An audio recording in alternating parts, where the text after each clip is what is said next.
So Dan Bongino over on Rumble did an interview with President Trump. The radio show today. I just wasn't sure it was going to happen, how long the jury would be out.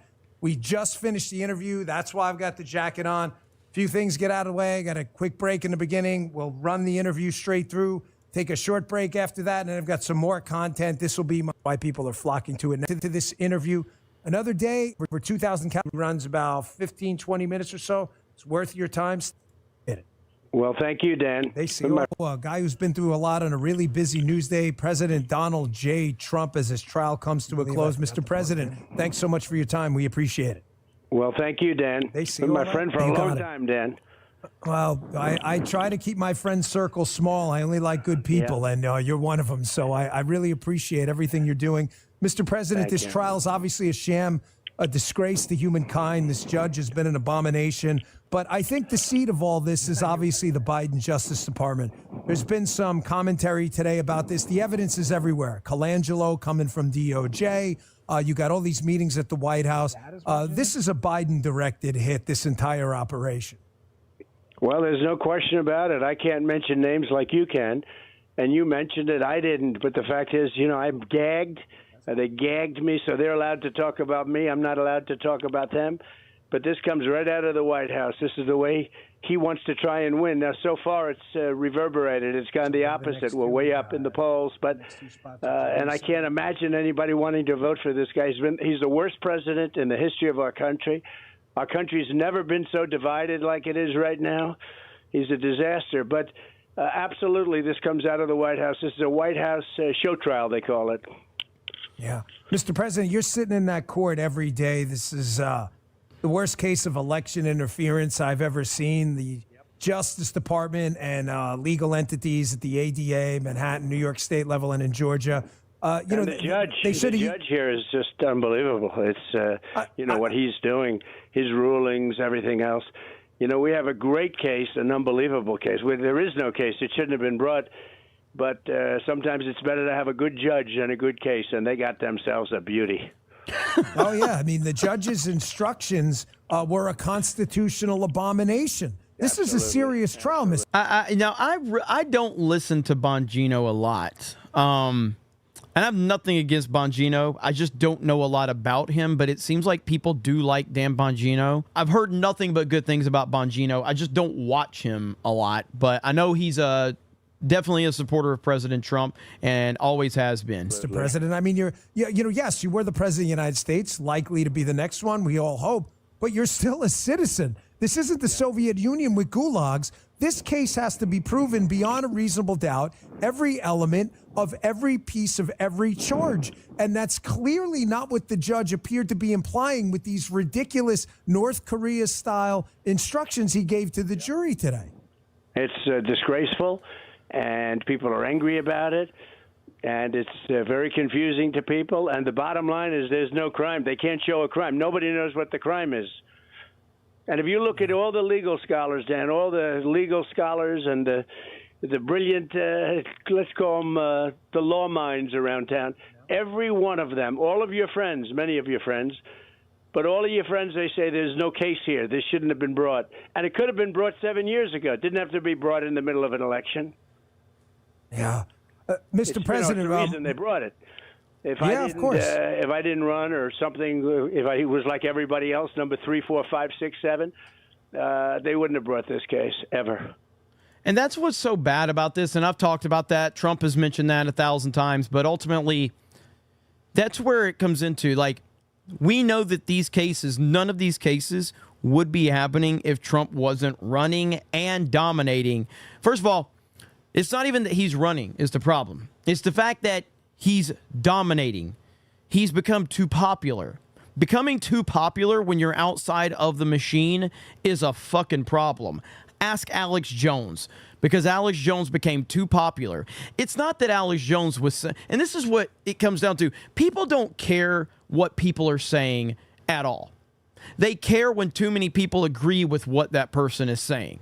And I've said that 1,000 times, 1,000 times. It's nothing that Alex Jones said was ever a problem. The problem is too many people agreed with Alex Jones, and that was the problem. Because if Alex Jones was talking to an audience of 400 people every day, no one would have cared. No one would have had a problem with it. Nothing. If Donald Trump was going at 2% right now, or even 5%, instead of like getting the massive percentages, then they wouldn't have a problem with it, because Donald Trump would just be another celebrity trying to run for president and failing at it with his 5%. And none of this shit would be happening. But he's too popular, he's too effective, and he's hitting too close to home, and that's what bothers them. Becoming too popular is the problem. Ask Tucker Carlson. Ask Alex Jones. Ask Donald Trump. That's the problem. Bragg turned it down. You know, he turned it down 2 years ago. He didn't want to bring this case. But then when I ran, they said, let's bring a case. So far, it's been good for poll numbers anyway.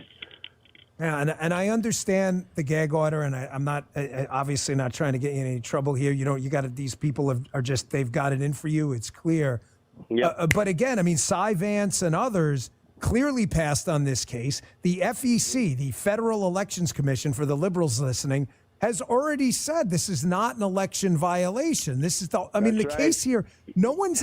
I'm having a hard time determining what crime, Mr. President, they even alleged in the case. And they have no crime. So what they're trying to do is make a state case out of a federal. So what they're doing is the state is trying to take the place of federal. It's never happened before. But the Federal Elections Commission took a pass, a total pass. They said, and they studied it very at length, and they took a pass. And now you have the state trying to make a federal crime. The whole thing is crazy, and nobody knows what's happening. In fact, they asked the judge, as you saw today, they asked the judge, please reread the instructions, which went on for about an hour. And so it's just a crazy thing. It's such a shame. And the world is laughing at America, just laughing with all the problems we have. Yeah, I think some of the tyrants around the world are taking notes.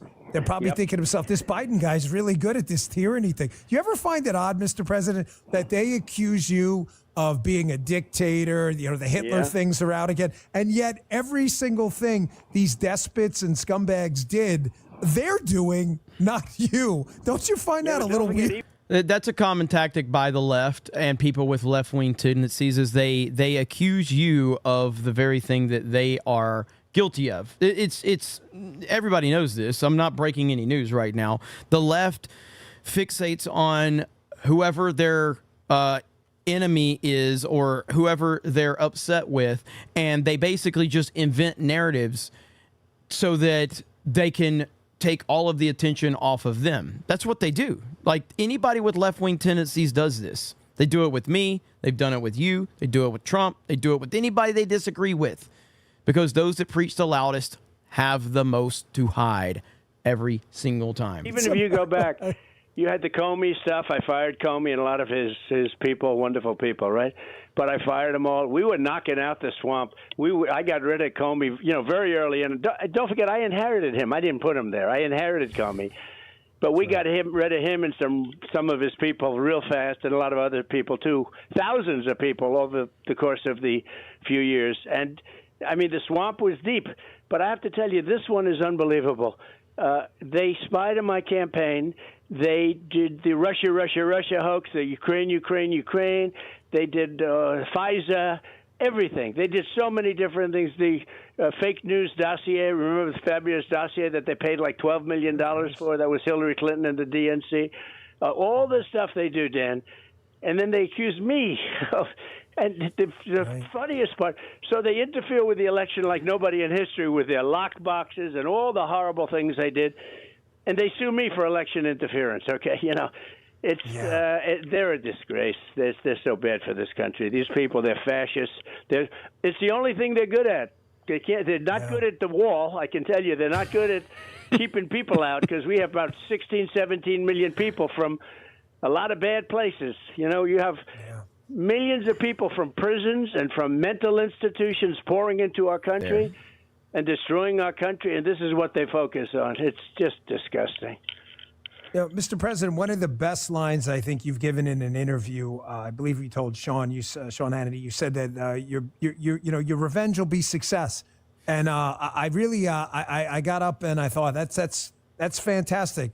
But by success, do you see personnel as being the biggest problem? And I ask you because you just hinted at something. The problem in government right now, we don't need more laws, Mr. President. We need better people who will abide by it. The Biden administration has thrown all this stuff out the window. His people don't care about the law. When you get into office next time, personnel or policy, is there going to be a massive house cleaning here? Policy, but the policy is largely common sense. We need borders. We need fair elections. We need a good military. We want low interest rates and taxes, et cetera, right? So a lot of policy is common sense, but you need people. And, we had a lot of great people. I rebuilt the military, biggest tax cuts in history, biggest regulation cuts in history, all of the things that but I could have made some other choices, too, because of some of the people I didn't like, and I didn't. But when I came in, That's the closest you're going to get to a Trump saying that I made mistakes. That comment right there, that's the closest you're going to get to Trump saying that I made some mistakes on personnel. And let's back that up. How do you back up over here? Let's see. Here we go. A massive house cleaning here. Policy, but the policy is largely common sense. We need borders. We need fair elections. We need a good military. We want low interest rates and taxes, et cetera, right? So a lot of policy is common sense, but you need people. And, we had a lot of great people. I rebuilt the military, biggest tax cuts in history, biggest regulation cuts in history, all of the things that but I could have made some other choices, too, because of some of the people I didn't like, and I didn't. But when I came... Some of the people I didn't like.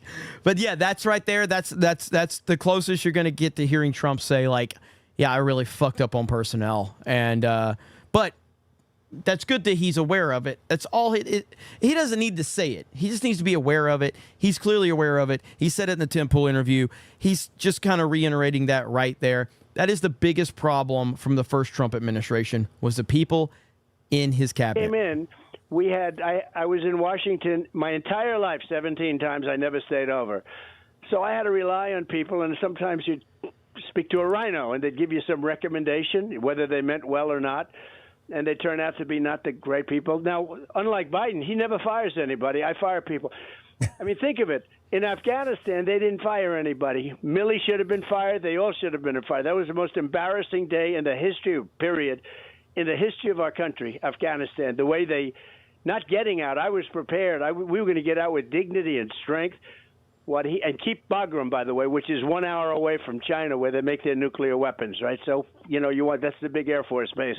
But you look at Biden, nobody got fired.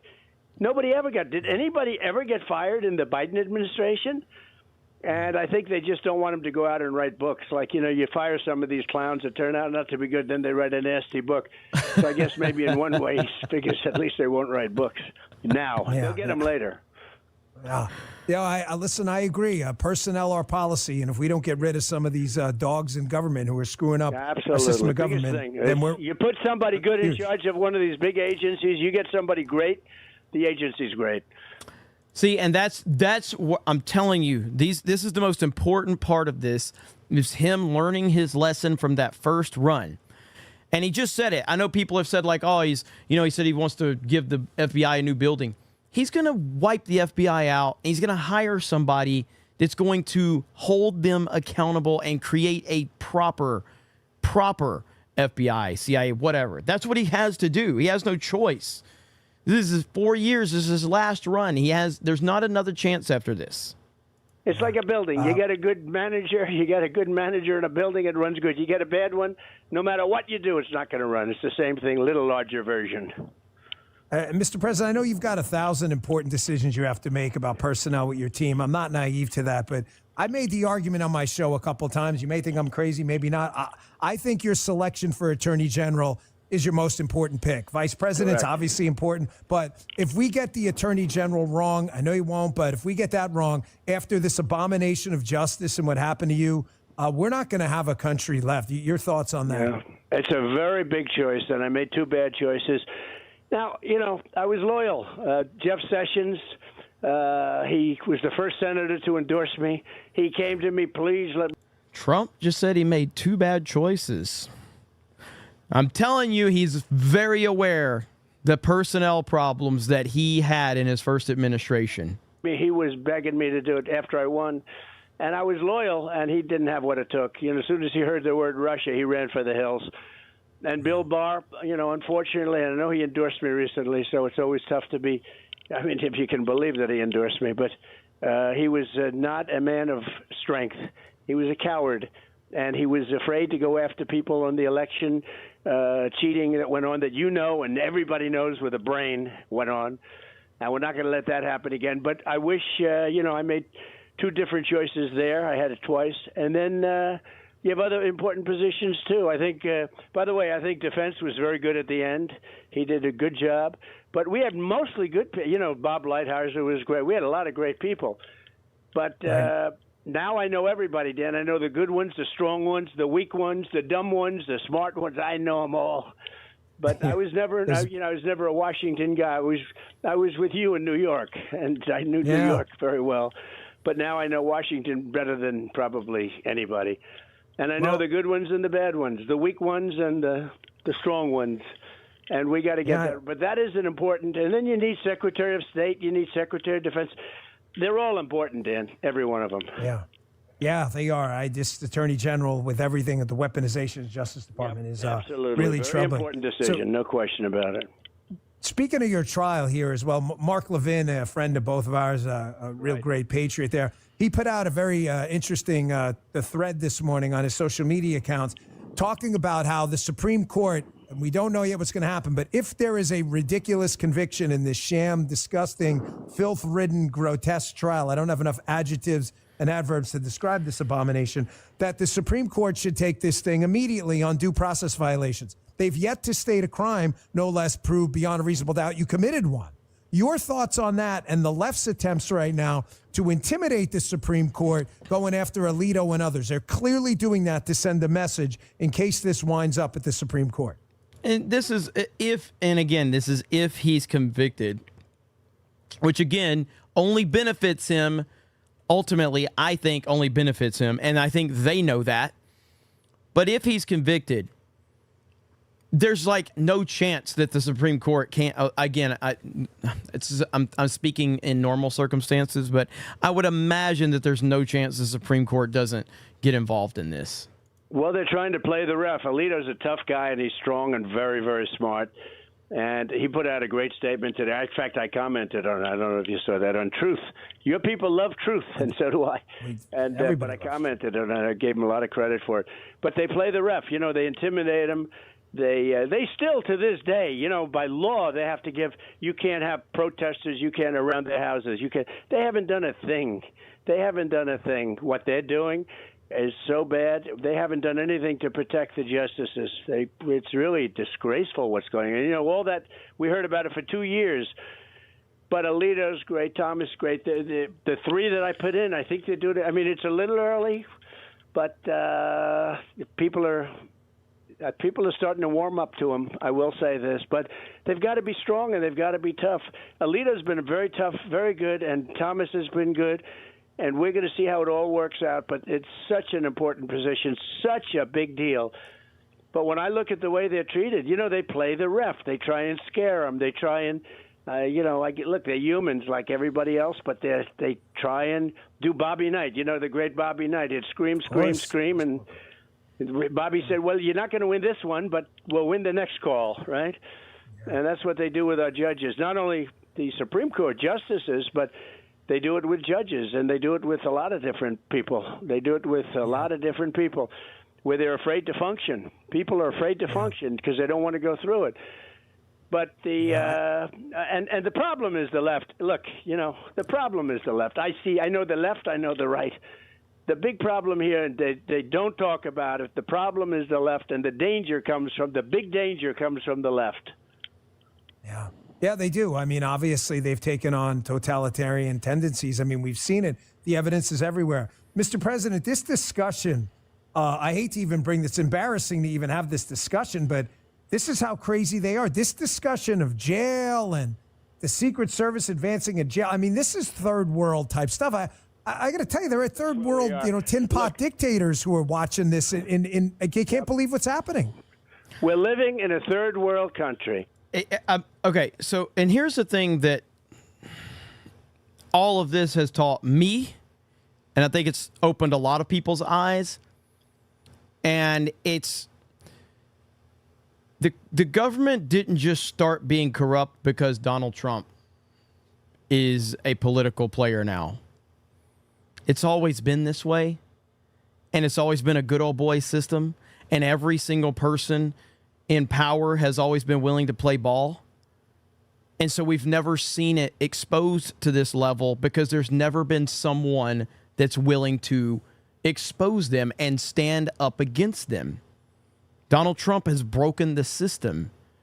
It's always been like this. Always. Everything that we've ever heard was a lie. It was conditioning us to get the information that they wanted us to have, not the information that we needed. It's only the information that they felt we needed. And the people in power were always willing to play ball. Trump is the first person that's ever challenged that system at this high of a level. Let's rewind this a bit. Yeah. Yeah, they do. I mean, obviously, they've taken on totalitarian tendencies. I mean, we've seen it. The evidence is everywhere. Mr. President, this discussion, I hate to even bring this, it's embarrassing to even have this discussion, but this is how crazy they are. This discussion of jail and the Secret Service advancing a jail, I mean, this is third world type stuff. I got to tell you, there are third world, tin pot dictators who are watching this. They can't believe what's happening. We're living in a third world country. We have no borders. They're pouring in by the millions, and they're coming from prisons and jails and mental institutions and insane asylums, and they're coming. They're terrorists. Massive numbers of terrorists are coming in. They're coming from the Congo. They're coming from all over Africa. They're coming from all over Asia, and they're coming from the Middle East. And they're coming from South America, but you would be amazed. The numbers are getting bigger outside of South America. They're coming from all over the world. We have no idea who they are, in many cases, from where they come. The only thing we know is they're tough as hell, and they're criminals. Many, many criminals are coming in. Many, many criminals are coming in. And this horrible president, the worst president in the history of our country, is allowing it to happen. He's destroying the fabric of our country. And we're going to have the biggest deportation effort ever. And we're going to start with the bad ones. And we know who they are. And you know who knows who they are? The local police. They know everything about them. And we're going to give immunity to them, and we're going to let them do their job because they have to. But local police, they're afraid to protect people because they end up losing their pension, losing their job. You know it better than anybody. They lose their family if they do their job. And we're not going to let that happen. They have to do their job.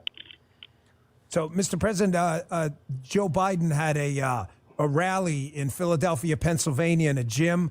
I think about 5 people showed up, 2 family members and 3 members of the media. How does that make you feel that they're trying to hole you up in a courtroom? And the reason they're doing it is obvious. You go to the South Bronx, a deep blue area, thousands of people show up. It's a raucous crowd. Joe Biden goes to an area should be Democrat. And, 5, 10 people, I'm exaggerating a little bit, but not too much. The guy can't draw a crowd. He can't compete against you. He's not a leader. And the whole thing was a disgrace. The whole election was a rigged election and a disgrace. And we're going to make it up. November 5th is going to be the most important day in the history of our country. You see how, and this is we watched that a couple of his Charisma on Command videos.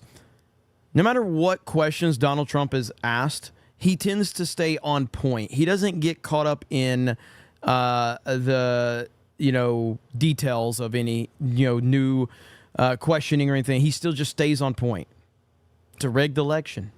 It's the worst president in the history of our country. He just stays on point. We're gonna watch it. There's another one we're gonna watch too, but that's what he does. It's fantastic. We're gonna make it up. And we're gonna make America great again. That's all I can tell you. We're gonna do it fast. We're gonna drill. We're gonna get energy prices down, I say drill, baby, drill. We're gonna get energy prices way down. We're gonna bring those numbers. I mean, people are looking at numbers sometimes as high as 50% of costs of things are up. No matter what they're making, they're getting wiped out. The middle class is being destroyed. The lower income people they can't even live under Biden. He talked about Bidenomics. He doesn't use the term anymore. It's a disaster. But the people are being hurt in our country. Look, we wouldn't have had inflation. More importantly, because frankly, that's numbers and it's terrible. But we wouldn't have had all those people being killed in Ukraine. It would have never happened. Putin would have never done it. We would have had oil prices down. I mean, the high oil prices gave him the money to do it. And we had low oil prices. We had low energy prices. You wouldn't have had Israel. You wouldn't have had the October 7th attack in Israel.